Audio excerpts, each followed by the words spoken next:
It is Locked On Jazz for the 6th of September. What are you most excited about? The guys are coming to town. We'll talk about it a little bit coming up, plus take your comments and your chats in a live edition of Locked On Jazz. Pow!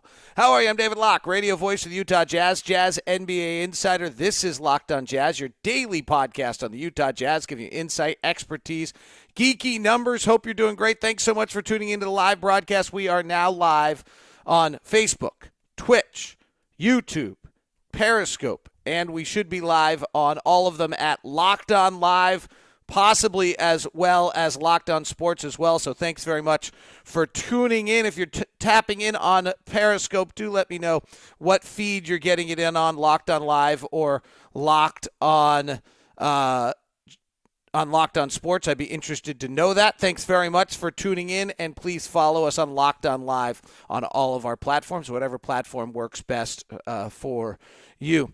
NFL season got underway last night, by the way. Special thanks to Mack Weldon for sponsoring the NFL season on Locked On, or the opening week. I'm a huge Mack Weldon wearer and a big believer in it, so if you want to get some nice get deals, promo code is Locked On. Go check it out at Mack Weldon. All right, let's get to the show. We talked about a lot of stuff this week. We've had summer interview series where we may or may not be done with the summer interview series. Matt Harpring and I are talking and trying to find a way that we can connect and see whether or not we might be able to do one last summer interview series. But thanks to Ron Boone and Thurl Bailey and Craig Bolerjack and Britton Johnson for all taking the time, as well as Eric Woodard, Tony Jones, Andy Larson, and all of their great insight. So it's been super fun, and I think it's given us a lot of different points of view and insight, and now it's getting close to time. A bunch of the guys are coming into town this week. So the younger kids have been in town for the majority of the time. They'll continue in town here for a little while, but they are here. And then obviously we got the three guys playing international ball here for a little while, and then we will have coming Conley will be in town, Bojan will come in town, Jeff Green will come in town, and we'll begin to see the semblance of this thing all coming together. They kind of just do open gym. What actually happens, if you didn't know how this works around the NBA, is that these guys have all been playing games and runs, and you've been seeing them in various places out and around and about. Well, what ends up happening is the college kids go back to school, and they actually don't have places for very good run anymore. And so what they do is they end up coming back to their NBA gyms and getting with their NBA teams and then working out in that setting because it's a better setting. And as they get a little bit closer, I think they get a little bit anxious, and so they want to be able to make sure that they're in their best physical possible shape. To me, we're at this point of so what are I keep getting asked, what are you most excited about? And I have actually found myself almost trying to temper my enthusiasm, because if I let it run, it's the excitement of this season is truly incredible in this sense, and that is that all of the weaknesses that we had last year, poor shooting, lack of spacing, lack of athleticism, have been addressed. And so the question that is, in my mind, the biggest for the Jazz this year is the question of whether or not how many of their strengths go away. Well, we still have the defensive player of the year and the best defensive player in the world, so that strength is not disappearing. We still have one of the best coaches in the world. That strength is not disappearing. We still have one of the analytically smartest teams in the league. I don't think that strength is disappearing. And so when I hear the nervousness that's out there, when I hear the people wondering, well, are we going to be this or are we going to be that? I actually think I'm doing this too, is my point. I think we're actually begging a little bit to find something wrong. Because there is a chance to me that this team is last year's Milwaukee Bucks. That the adjustments that have been made from Jason Kidd to Mike Budenholzer, in this case from an offense that was just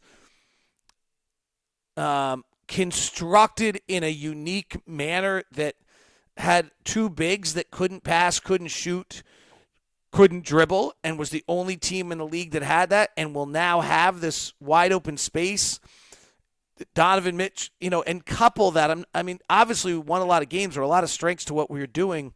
So I'm not trying to be critical, but like if you look at the weaknesses that we had a year ago, the weaknesses we had were that we had two bigs that couldn't dribble, couldn't pass. Derek could do a lot of other things. Rudy can do other things. That's not their strength.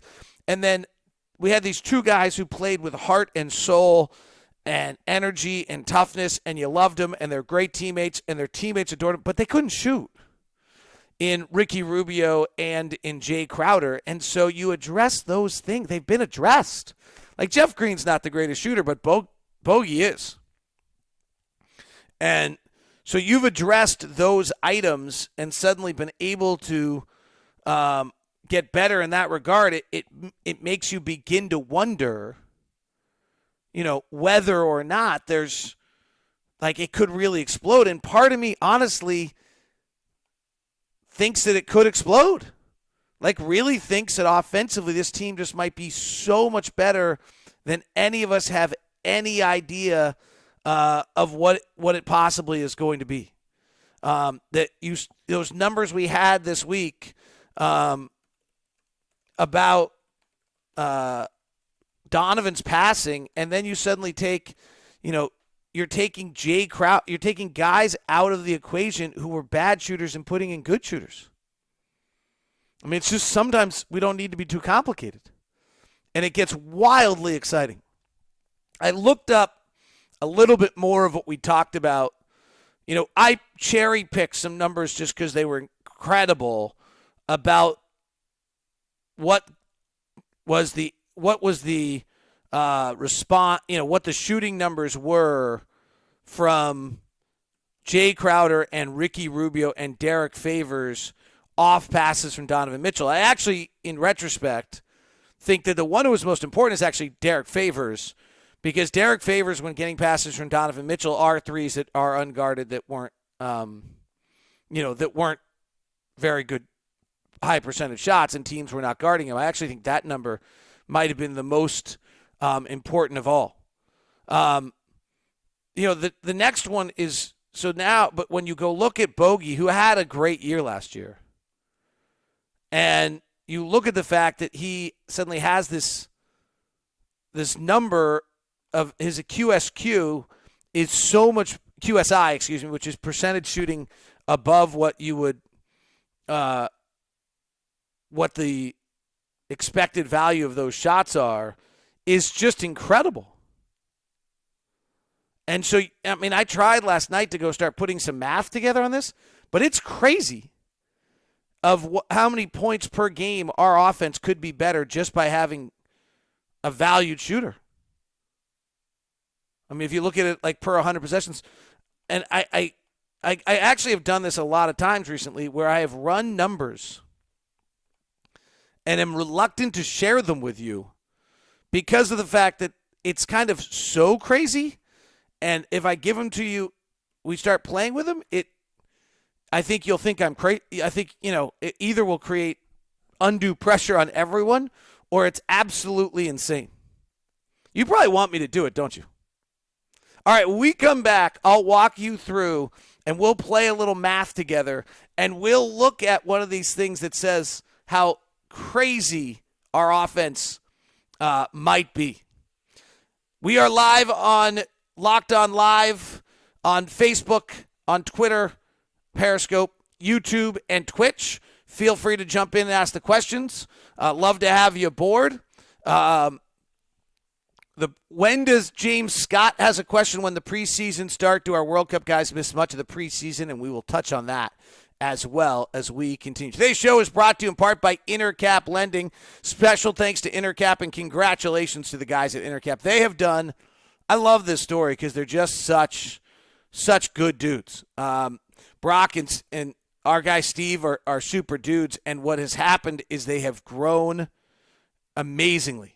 And so two things I keep getting. I get an email from Brock every now and then that says, hey, by the way, if you want an update on how things are. Here's the latest with Intercap, and it's that they've expanded and they keep getting better. They have 15 branches in Utah now, from St. George to Logan to Tooele to Vernal. They also have branches in Boise and Vegas. It's so cool, and they doubled their volume in 2019 by July 1st.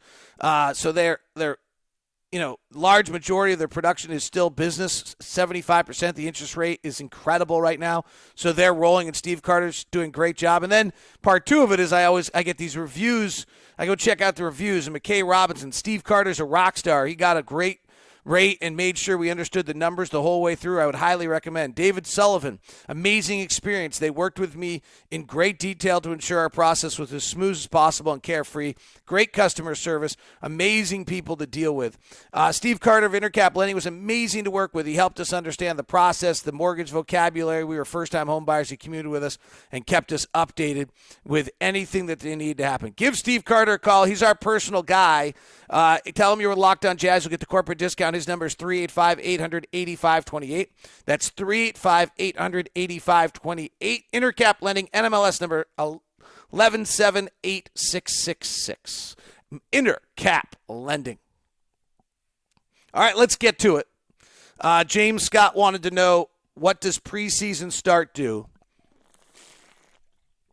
for our World Cup guys? I think that it means that they will get a little bit more time off. I mean, Joe's playing 30-plus minutes a night. So it means that what it really means is that their body has already gotten to peak performance. And so since their body has already gotten to peak performance, the next step is that you don't have to rev them up. So you're now trying to just maintain their level of peak performance. And that's an easier job for the trainers to be able to do than some other things. All right, let's walk through this for a second. Okay. So we're going to take that there's a 100-possession game. Okay? And last year in a 100-possession game, which is about right, actually, Ricky Rubio for the Utah Jazz had a QSI. QSI is the difference between a player's performance and the quality of the shots they got. Okay, so Ricky Rubio last year shot 46.2 in effective field goal percentage. His average shot quality was a 52.1. So he was a negative 5.9. And per 100 possessions, while he was on the floor, he took 18 shots. Okay? So in those 18 shots that he took, by being 5.9 points below the average, right? So 5.9 points below the average means that on any given shot, he was costing the Jazz 1.1 points per shot below average. There's a lot of numbers here. We're going to geek out, but I think you'll follow this. Okay? So 0.12, actually, 118, per shot below league average. It's not great. He was, I think, the second worst point guard. DeLon Wright's actually right with him. Jay Crowder shot 50.5 effective field goal percentage. His QSQ was a 55.5, and so he is 5 shots. He is 5 percentage points below the average shooter. And per 100 possessions, he used 17.3 shots. And he was 0.1 points per shot below average. Okay? So Rubio was minus 0.12 points per shot. Crowder was minus 0.1. Here's what gets where this numbers start to get nutty. Okay? So Jay Crowder was taking, this is actually pretty easy math, 17.3 shots a game. And he was costing us 0.1 points per shot, means he was costing us 1.73 points per game with his shooting. A point is worth, the new study that's going to come out is that it's worth 2.5 points a game. So that Jay Crowder compared to an average player in the NBA just shooting was costing us 4.3 wins a year. Okay? Ricky Rubio at 18.3 shots a game. Are you still alive? Or if in costing us 0.12 points per shot, was costing us 2.2 points a game, or if you take the 2.5, 5.5 wins a season. The two of them combined were costing us 9.8 wins per season, and we won 52 games. Now, part of it is our QSQ is so high because we just took great shots all the time, and that skews this number a little bit. Okay, so this is not entirely fair because you're taking away one of the things the team does well. Okay, does that make sense? Now let's look at our new guys.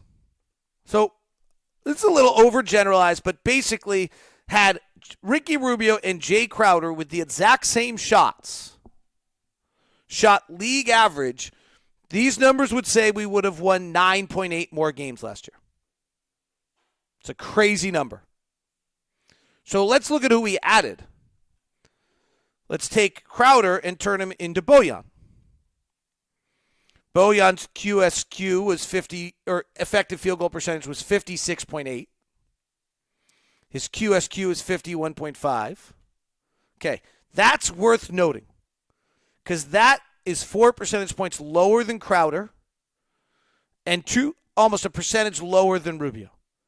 But he was a plus 5.8.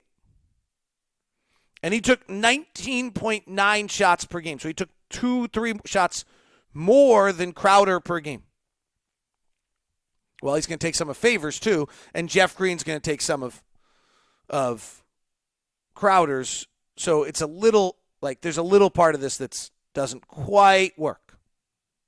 Okay, and that's why I'm a little hesitant to do this. Let's look at Mike Conley. Mike Conley's QSQ was a 49.4, so he did not get good looks in Memphis. He shot a 50.7. He's a plus 1.3. And he used 23.6 points, or 23.6 shots per 100 possessions. Okay, so that's 5.5 more than Rubio. So they got to come from somewhere. This is not entirely fair, this next little piece I'm going to do here. Let's add Derek Favors into the mix. And let's add, so Derek Favors just was a 60.5% shooting, effective field goal percentage. QSQ of 62.0 for a minus 1.5. Now, that 62.0 is awfully high. And it's going to be hard to find anyone who can get that same level. But Jeff Green, and Jeff Green's not going to be able to, and Ed Davis, it's kind of a Jeff Green, Ed Davis combination, right? Jeff Green will be one spacing the floor, taking those outside shots. And Jeff Green last year shot an effective field goal percentage of 55.9 on a QSQ of 52.8, and he was a plus 3.0 last year. So you're taking Rubio at minus 5.9 and turning him into a plus 1.3 in Conley. You're taking a minus 5 in either Jay Crowder, call it Jay Crowder, because he played the majority of those minutes, and turning into a plus 5.8 in Bojan. You're taking a minus 1.5 in Favors because he just, unfortunately, like, how could that be? The answer is that he got amazing looks, but he also was truly one of the least good shooters on anything other than at the rim of anyone in the league. Like, his numbers are really bad. You're also adding Ed Davis, who's not a good shooter, but he doesn't try to do anything else.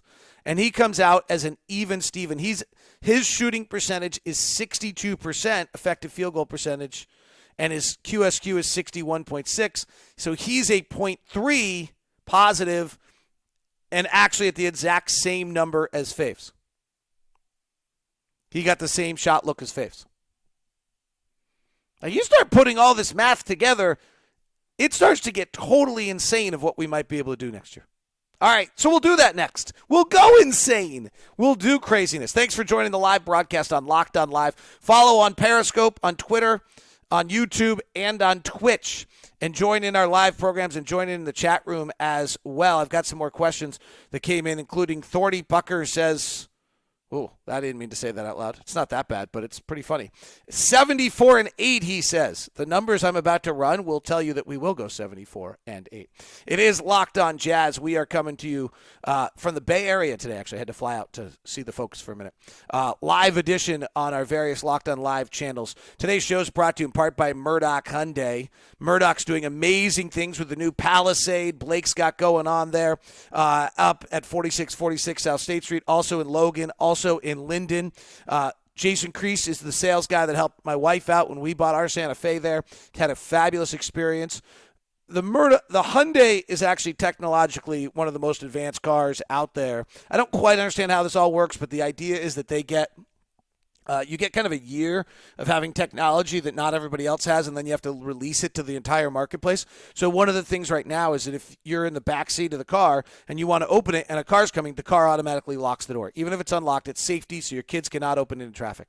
Those are the kind of things that Hyundai has done. Those advancements are obvious because when we bought the Santa Fe for our son, we put in every safety bell and whistle. Those are all now standard on the brand new Palisade, the highest selling car out there. It is hot, and the Linden store is just about sold out all the time. So you might need to go to the 4646 South State Street store to go find what's going on with the Palisade. The Santa Fe is terrific. The Tucson's the next smaller down SUV. And then finally, there's the zippy fun Kona. If you are shopping for a car right now and Hyundai is not on your list because you don't know the brand that well, then take a moment and look at Hyundai and see what they might be able to do for you. That is Murdoch Hyundai, 4646 South State Street in Logan and in Linden. Special thanks to DraftKings, who sponsored our coverage all week long on the opening of the NFL week on the Locked On Podcast Network. Use the promo code Locked On if you want to get some action in this weekend with DraftKings. All right, James Scott. So do the summer interview series with other members of the media. How about the last week of the summer interview series, you select a selection of fans? And I'd guess that you'd think my first guy should be James Scott. I would guess. How about I do the players? We'll try to get some player interviews in so you get to know them in the upcoming month as we get ready. All right, so let's go back to this crazy math. There's a lot of assumptions we're about to make here that don't make any sense, and they don't entirely work, and that's why I haven't done it. But it's incredible. So let's say that Mike Conley takes his 23.6 shots per 100 possessions, and Ricky Rubio's 18, and we call it 20 shots a game. Okay? 20 shots for the point guard position per 100 possessions. Now, here's a little bit of a jump. Rubio got 52.1% QSQ shots, and Conley only got 49.4 in Memphis. Conley's is going to come toward Rubio's, but is it going to make it all the way to 52? Let's go with it, just because it makes my math easier. So they're at 52% QSQ. And the difference between Mike Conley and Ricky Rubio is 7.2 percentage points. Okay? 7.2 percentage points on 20 shots comes out to 1.44 points per game.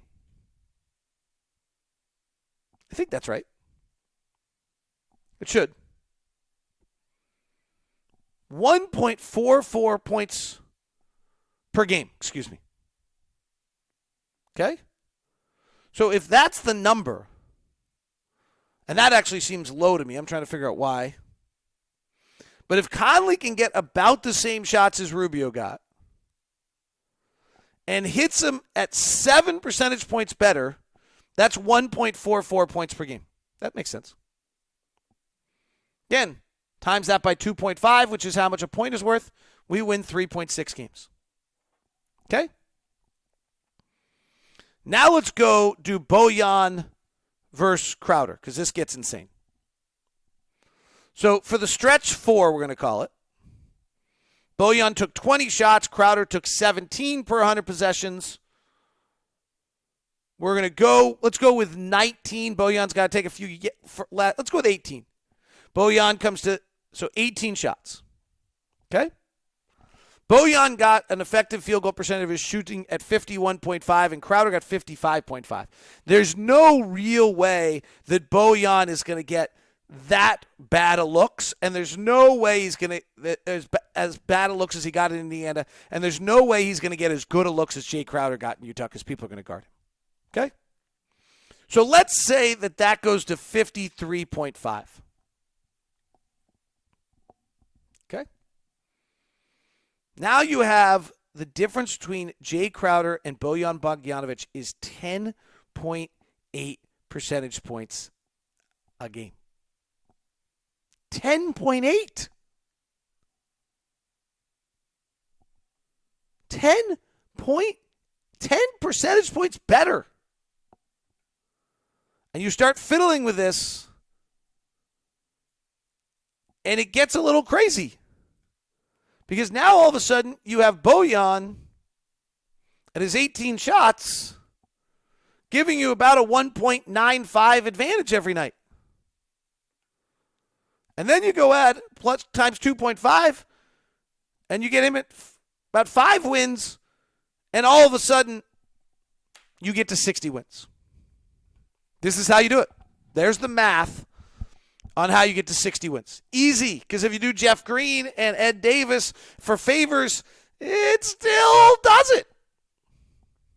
It actually gets better. But if you add 3.6 wins because of Conley and you add 5 wins because of Bojan, and now you're at 8.6, now you're at 60 wins, you get a few more, and then you have to decide, okay, we're at 64, 5 wins at this point. It's insane. The defense isn't going to be quite as good because we don't have favors. So the defense is, so then you got to bring it back down. But I still get us around the crazy 60 win total. And it's just insane math. And it feels flawed, and Kevin Pelton would listen to this and find this flawed, but it's what I keep getting back to and what I keep looking at. Now, Emmanuel Mudiay, if he's negative, takes us down a little bit. Dante Exum takes us down a little bit. Right? Like, let's just be, clear. Like, if those guys don't step up, that takes us the wrong way. And so if you have that, now we start to come down. Then we get to 55. But that still might be the number 1 seed in the West. Is there a chance that last year was an outlier production for Bojan Bogdanovic and he won't play as good this year? Yes, absolutely. It's an absolute possibility, but it wasn't a crazy outlier. Okay? So that would be the one thing I would say on that, is it's not a crazy outlier. If we go look up him on the Pacers the year before, and you would have thought that the numbers for Bojan would have been less good last year because of the Oladipo injury. But if we go look up the Pacers, he's a plus 4.7 the year prior. So, if we take a sample size of the last 3 seasons, so you have the 16-17 season, the 17-18 season, and the 18-19 season, Bojan is still a plus 5.1. So maybe it's not that much of an outlier. Great question, though. I mean, a really great question.